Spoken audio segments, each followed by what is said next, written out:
Il y a déjà un bon nombre d'années que je m'occupe personnellement des pyramides. Cela remonte à peut-être à plus de 40 ans. Lorsque j'ai commencé, ce n'était pas du tout évident. J'étais interpellé par certaines choses qui euh, faisaient que j'avais besoin de pressentir autre chose que ce qui nous était conté à travers les ouvrages, les historiens, quelque chose de moins vague qui pouvait asseoir la réputation de ces pyramides. Ce qui m'interpellait surtout, c'était le fait qu'on les présentait comme étant des tombeaux, alors que rien ne laissait supposer qu'ils étaient cela, de par leur volume, leur dimension. Et puis surtout, il n'y avait strictement aucun écrit à l'intérieur, aucun cartouche qui pouvait valoriser celui qui avait été censé construire ces bâtiments. Même si on le taxait de mégalomane, justement, il aurait dû garnir de hiéroglyphes toutes les parois de cette pyramide à l'intérieur. Ce n'était donc pas le cas. Et puis, faire une chambre mortuaire qui tiendrait plus de 3000 fois dans le volume même de la pyramide, ça paraissait insensé. Il n'y avait pas que ça d'ailleurs, il y avait le fait que les Égyptiens nous ont habitués à traiter les moindres choses, alors que l'histoire même des pyramides, la manière dont ils les auraient construites, il n'y a strictement rien.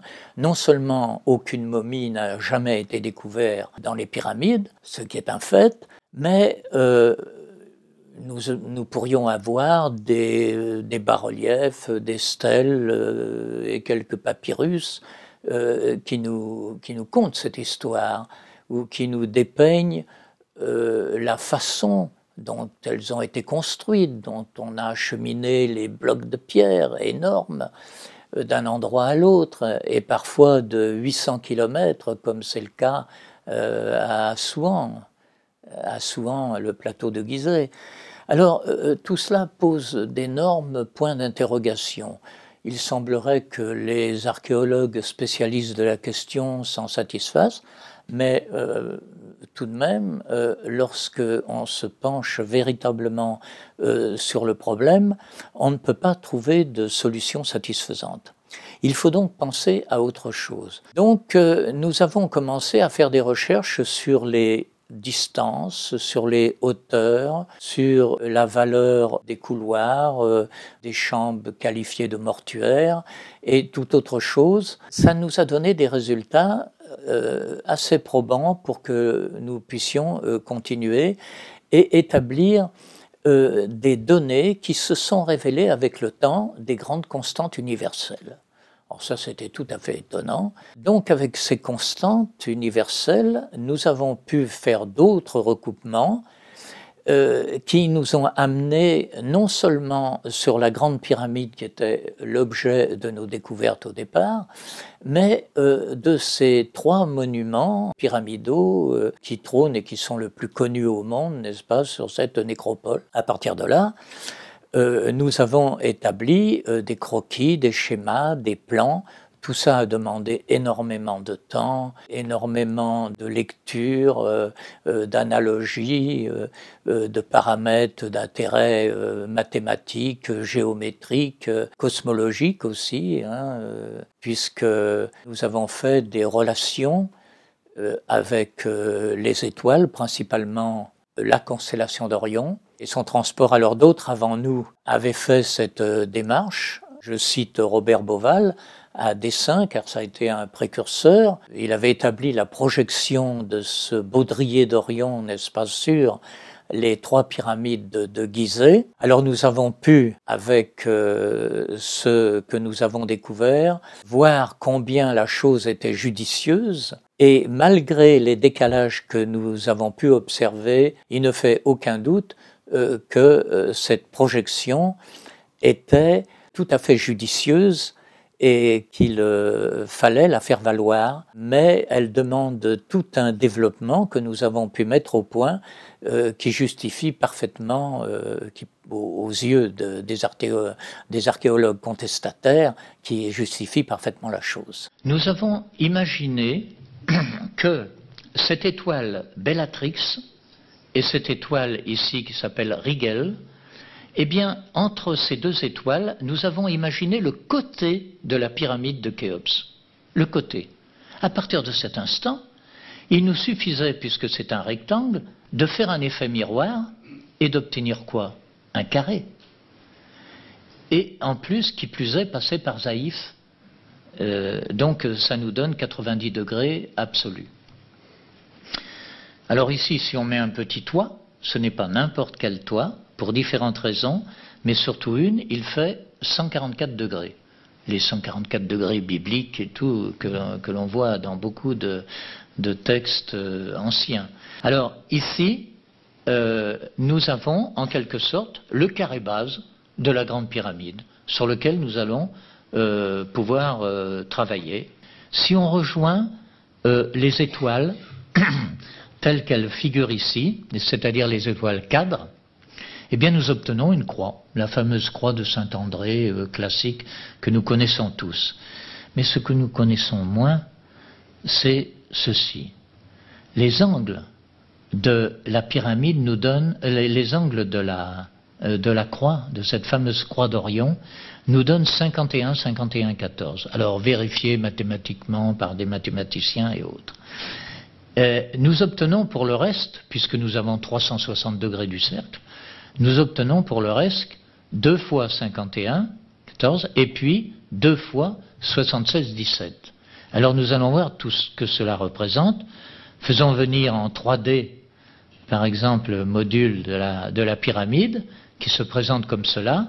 Nous allons voir que les parties or, par exemple, se situent au niveau des apothèmes, en bas, et qu'ils font véritablement 51, 51, 51, 4 fois 51, ok?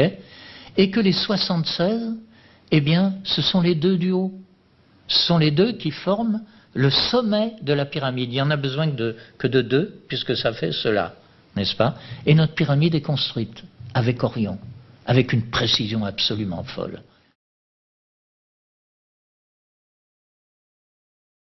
Effectivement, on peut se poser la question, il y a plusieurs réponses. L'ont-ils vu dans le temps? Et puis l'affaire telle qu'elle est construite aujourd'hui, n'est-ce pas? Parce que c'est une sorte de consensus, c'est une convention à l'échelle universelle, puisque les mêmes choses sont enseignées dans toutes les universités.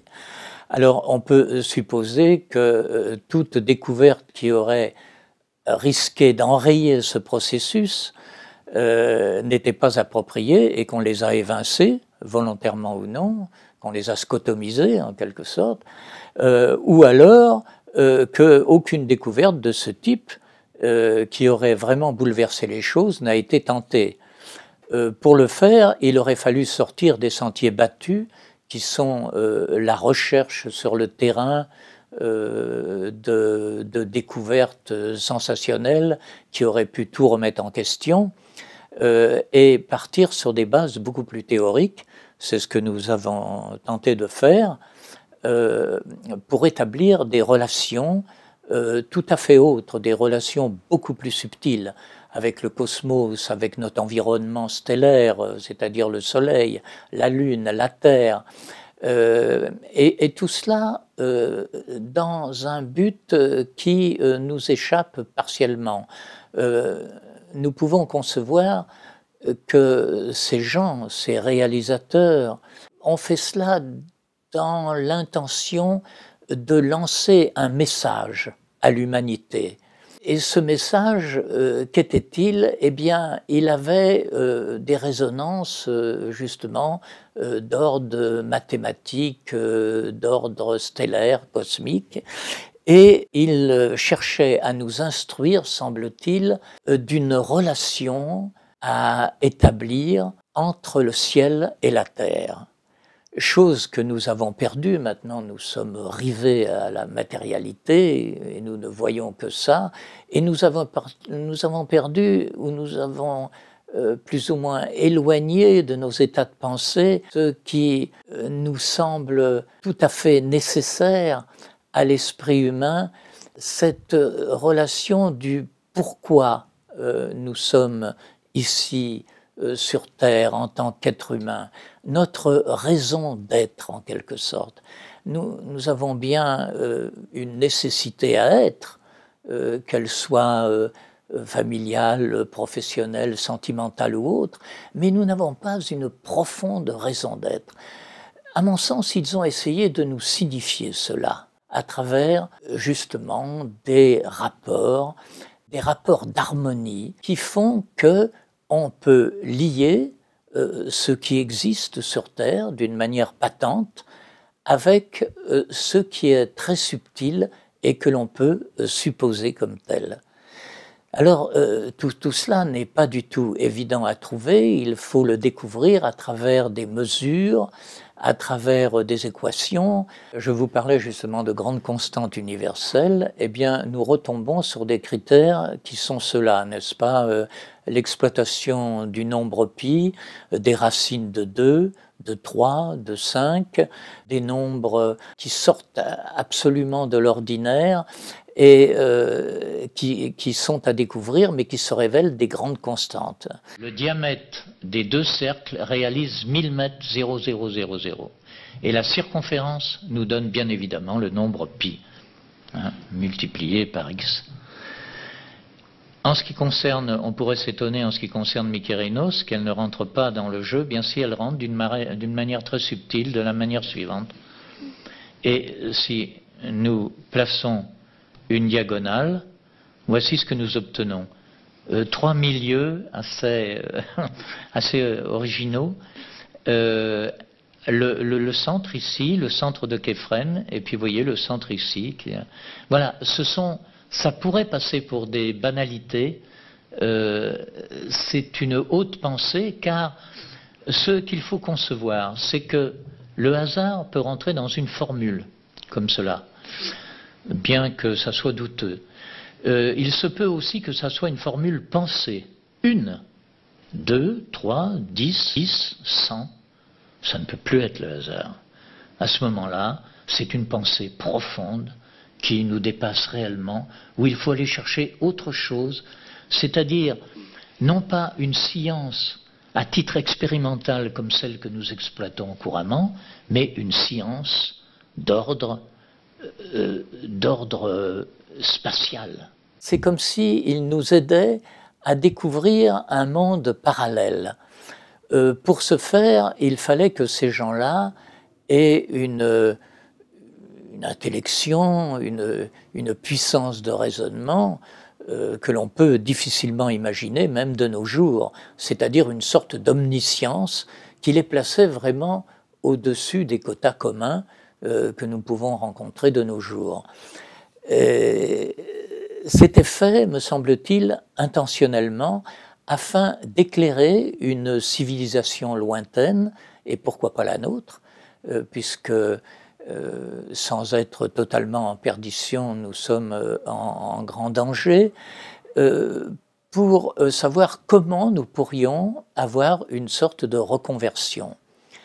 Alors, bien sûr, ils auraient pu mettre dans des salles obscures, qui restent peut-être à découvrir d'ailleurs, des papyrus qui expliquent toute une histoire, n'est-ce pas, qui dépeignent une histoire se rapportant à des millénaires. Ils ne l'ont pas fait pour la raison suivante, semble-t-il, qui me semble tout à fait intelligente, c'est qu'ils se sont dit, le jour où des êtres arriveront à découvrir avec des tas de pierres seulement et avec des distances, des hauteurs, simplement cela, des données qui feront qu'ils pourront les rallier au cosmos, au Soleil, à la Lune, à leur environnement stellaire.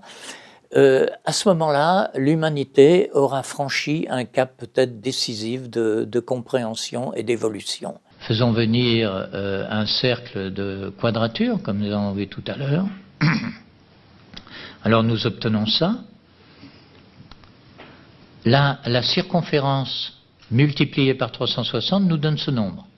Multiplié par 100 millions, n'hésitons pas, et vu au kilomètre, ça nous donne cela. C'est exactement le rayon du Soleil, avec 1 à la base. Et tout ça est dans la pyramide. Ce résultat équivaut à 362 rayons, 362 rayons du Soleil regroupés dans une circonférence de quadrature d'un carré de diagonale 1. Ça aussi, ça nous scotche un peu quand même. Nous pataugeons depuis des années dans le même système qui nous éclaire très peu et qui arrive à être franchement, disons le terme, mensonger, quoi. Et nous ne pouvons pas vivre là-dessus en ignorant ostensiblement des vérités absolument souveraines et mathématiques, c'est-à-dire absolument indiscutables, que nous proposons justement aujourd'hui au grand public. Vous reconnaissez la constellation d'Orion, la plupart d'entre vous l'ont vue, l'ont admirée, surtout bien sûr en Occident, enfin dans nos régions. Oui, maintenant, vers 22h, 23h jusqu'au mois de février, ok, elle est splendide. Donc ici, si nous faisons venir un trait, par exemple, que nous situons empiriquement ici, ça serait la distance en années-lumière que représente cette étoile. Cette étoile est Bellatrix. Hein. Elle nous donne 241 années-lumière. C'est pas rien. Si nous faisons venir une autre étoile, Bételgeuse, et ces distances que je vous indique, c'est pas des distances à la Terre, ça serait ridicule. C'est les distances à notre système solaire. Hein, bien évidemment. Alors, faisons apparaître maintenant le reste, pour que ça ne soit pas trop fastidieux. Voici ce que nous avons comme résultat, en tenant compte tout de même d'une chose qui est assez extraordinaire, c'est le fait que l'étoile centrale, qui est ici Alnilam, eh bien, se trouve à 1341 années-lumière. C'est l'étoile la plus éloignée, et elle se trouve au centre de ce baudrier. Et alors, si nous prenons l'idée absolument saugrenue, a priori, de faire le total de ces années-lumière, nous obtenons 5236 années-lumière. Alors vous me direz, pourquoi pas 7828? Oui, ça pourrait être le cas. Mais il se trouve que 5232, 05232, c'est la coudée égyptienne qui construit tous les temples d'Égypte. Tous les temples d'Égypte ont été construits avec cette coudée. Et que, multipliée par 6, elle nous donne le nombre pi. Si vous avez des petites calculettes dans vos poches, vous pouvez le réaliser immédiatement et vous verrez ce qu'il en est. C'est quand même assez extraordinaire, non? Que cette disposition des étoiles dans le ciel soit une référence primordiale pour nous. Alors pourquoi la constellation d'Orion? Eh bien parce que cette constellation, n'est-ce pas, elle a en somme un voyage qu'elle effectue, disons cela simplement, un voyage qu'elle effectue. La constellation d'Orion ne bouge pas dans le ciel, elle est stable. Mais la Terre tourne sur un axe tel une toupie, très très lentement, et elle fait un tour en environ 26 000 ans, hein, 25 920 ans pour faciliter les calculs. Et dans ce laps de temps, elle effectue une sorte d'arc de cercle où elle change au méridien de position. Alors là, c'est des calculs, nous n'allons pas rentrer dans ces calculs, mais c'est absolument merveilleux de savoir qu'elle monte donc dans le ciel comme ça en altitude pendant un demi-cycle de précession, qu'on appelle la précession des équinoxes, et elle redescend de la même façon environ en 13 000 ans. 13 000 ans de montée, 13 000 ans de descente. Et elle arrive à un seuil de 9 degrés au-dessus de l'horizon, nous parlons toujours de Gizeh, hein, de l'horizon de Gizeh, où elle ne descend pas plus bas. Or, ce sont des indices extrêmement précieux, parce que quand on parle de cycle, eh bien, on ne sait pas où prendre ce cycle, puisque un rond, si vous voulez, n'a pas de commencement et pas de fin. Tandis que là, cette constellation nous donne judicieusement un point de départ. Et ce point de départ est situé à environ 12 000, un peu plus de 12 000 ans de notre ère. Ce qui fait que la pyramide, selon toute vraisemblance, a été construite à cette époque. Et à l'époque de Khéops, il n'y a eu qu'une restauration, une vaste restauration probablement, qui a été prise pour une construction. Alors là, c'est un énorme point d'interrogation auquel, bien sûr, si nous pouvons répondre à beaucoup de choses par les découvertes que nous avons pu faire en tant d'années, eh bien, nous ne pouvons pas répondre à cette question précise. Qui a fait cela ? Eh bien, nous n'en savons rien. Hélas, nous pouvons établir que des suppositions. En tous les cas, ce que nous pouvons dire, c'est qu'au sortir du Paléolithique, que des gens d'une intelligence supérieure à la nôtre probablement, parce que même les logiciels aujourd'hui ne nous permettraient pas, n'est-ce pas, de réaliser de telles choses. Nous sommes émerveillés quand nous faisons des découvertes. La première chose qui nous surprend le plus, c'est de constater que, vous voyez, nous comprendrions qu'il peut y avoir un assemblage, aussi subtil soit-il, d'un conditionnement de 2, de 3, de 4, de 10 peut-être encore, qu'il faudrait des logiciels appropriés que nous n'avons pas forcément. Mais quand on arrive à des centaines de recoupements harmonieux, absolument parfaits, qui répondent aux mêmes critères. Les pyramides ne se déplacent pas pour ça. Et si elles s'étaient déplacées simplement parfois de quelques centimètres théoriques, ça changerait complètement l'état des choses. Donc elles sont figées dans un état qui correspond à de véritables merveilles d'enchaînement harmonique. Comment pouvait-il avoir ça? On ne peut pas, à mon sens, assimiler ces gens aux Égyptiens, par exemple, tels que je parle des Égyptiens anciens, bien sûr, de ceux que l'on nous dépeint, ne serait-ce qu'à l'époque de Khéos, c'est-à-dire 3500 ans avant notre ère. Ces gens-là n'avaient pas les dispositions d'esprit qui leur permettaient sans doute de réaliser ces choses. Il faut aller bien au-delà, il faut trouver des gens d'une culture qui était autre, qui était beaucoup plus évoluée et qui aurait peut-être disparu. Alors effectivement, nous pensons à l'Atlantide, mais sans aucune certitude. Faut-il penser à autre chose? Je ne sais pas, nous tombons ici dans le domaine des suppositions. Et à partir de cela, nous ne voulons pas rentrer dans ce système pour l'excellente raison que nous n'avons pas de témoignages suffisamment élaborés ou de comparaisons à effectuer pour obtenir des quasi-certitudes.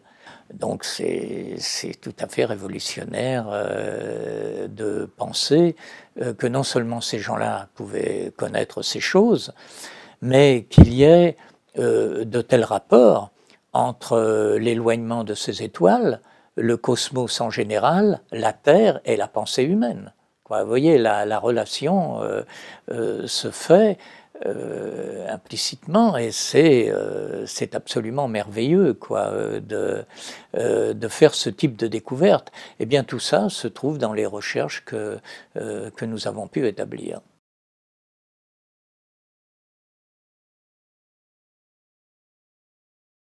Ceux qui nous disent que l'on peut faire dire n'importe quoi aux chiffres, ce sont ou les politiques ou les gens qui n'ont jamais fait d'approche mathématique.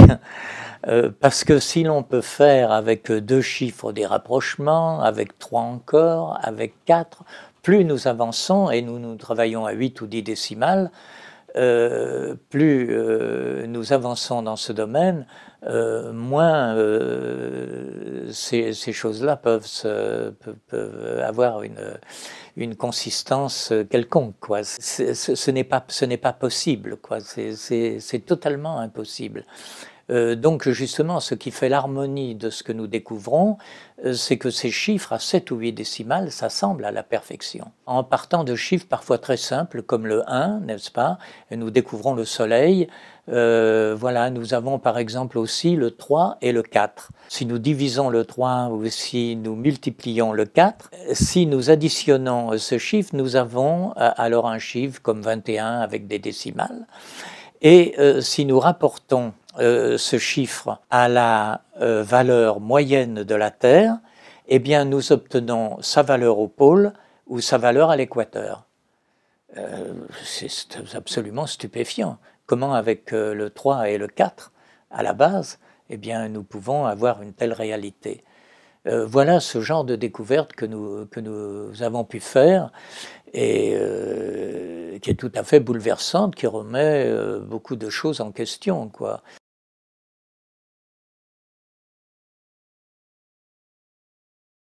Ce que nous pouvons prouver, c'est que ces choses ne sont pas le fruit du hasard. Hein. Ce n'est pas possible. Il y en a trop, il y a trop de correspondances, trop de choses qui coïncident dans une harmonie parfaite. Donc on est obligé d'envisager, par exemple, quand nous citons ne serait-ce que les années-lumière, mais bien d'autres choses, nous sommes obligés de penser à une harmonie universelle. Alors cette harmonie universelle est plus ou moins rejetée maintenant parce qu'on ne la comprend pas, on ne voit pas les tenants et les aboutissants, bien que les physiciens nucléaires maintenant soient à peu près persuadés de la chose pour une toute autre raison. Mais cette harmonie nous oblige à concevoir un principe créateur. C'est-à-dire une intelligence à caractère universel qui gérerait le monde en laissant toute la liberté aux êtres humains que nous sommes d'agir comme bon leur semble pour une évolution intrinsèque de chaque individu.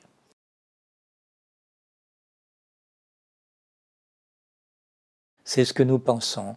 Avec les années et des années de travail, eh bien, nous sommes arrivés à un point maintenant où nous pensons réellement cela. C'est-à-dire que ces êtres supérieurs, omniscients, comme je vous l'ai dit,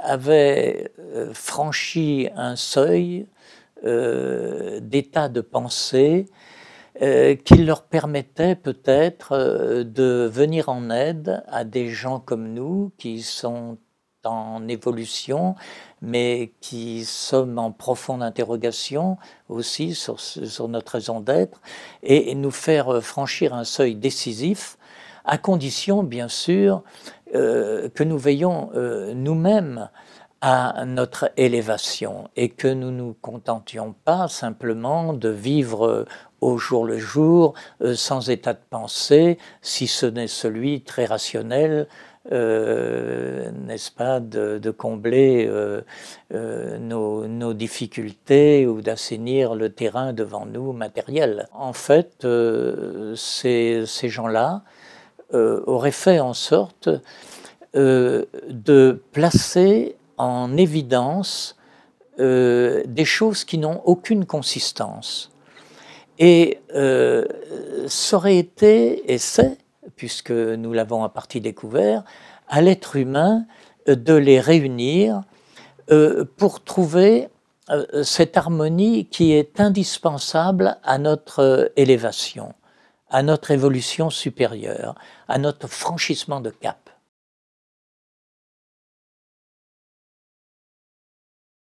Ce que nous pouvons dire en ce qui concerne justement la réalité d'aujourd'hui par rapport à celle d'hier, ou tout au moins celle des Égyptiens, c'est qu'aujourd'hui nous sommes rivés sur la matérialité à outrance et elle nous occulte tout autre chose.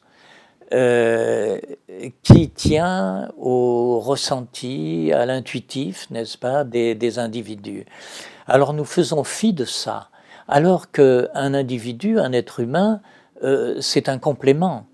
Non seulement il doit avoir une réflexion appropriée sur les choses de la vie, bien évidemment, mais il doit suivre aussi des capacités intérieures, n'est-ce pas, qui se manifestent par des tendances, par des appréciations subtiles qu'il doit développer et qu'il doit intimement marier avec ses capacités déductives.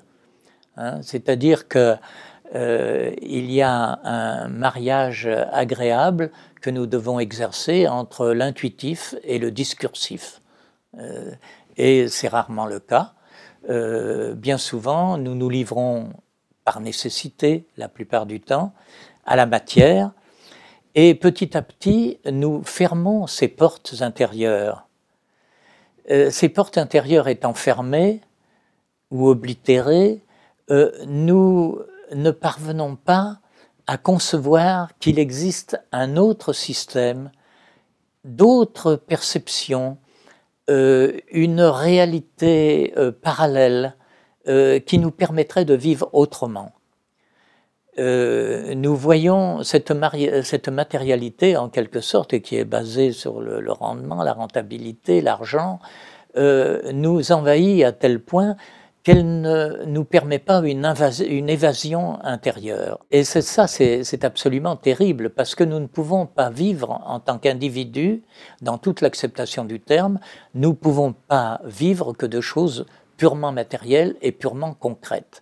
D'ailleurs, quand nous en arrivons là, nous tombons sur les phénomènes d'apparence.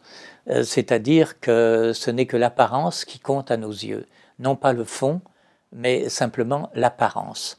Hein, nous le voyons dans toutes les démonstrations qui sont faites à la télé, dans les shows ou dans toute autre chose. Nous vivons que sur l'apparence. Et nous applaudissons à l'apparence, alors que derrière cette apparence, il y a des problèmes collectifs, personnels, des fois des drames, mais nous ne les voyons jamais. Nous voyons que l'apparence. Or, que l'être humain vit dans un état de plénitude qu'il est obligé d'assumer, de désarroi parfois mental, dû à toutes sortes de phénomènes existentiels. Donc si nous n'avons pas ces ressources intérieures qui nous permettent d'envisager la vie sous un autre aspect que celui purement matériel, eh bien c'est un manque grave pour notre évolution.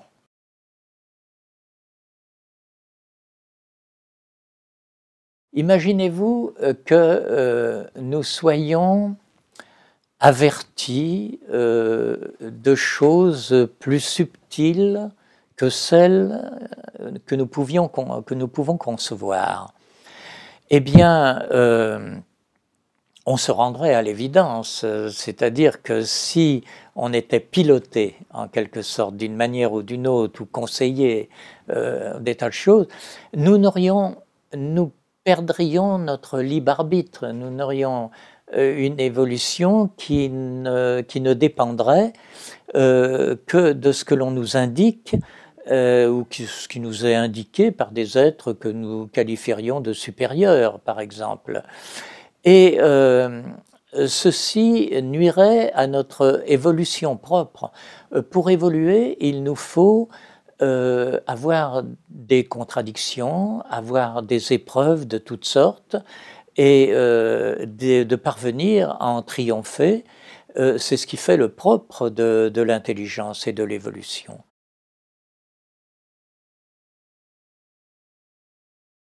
Je vous dirais que, un petit peu sans prétention aucune, bien sûr, car en fait nous sommes que des tireurs de rideaux, Mathieu et moi, hein. Je pense que c'est le cas. Il ne faut pas avoir d'autres prétentions. Mais c'est un peu ce que nous ambitionnons d'être, et nous espérons que de par le monde nous ne serons pas les seuls, c'est de démontrer qu'il y a autre chose. que vraiment il y a autre chose sur lequel il faut se pencher et arriver à un raisonnement tout à fait différent de celui que nous avons,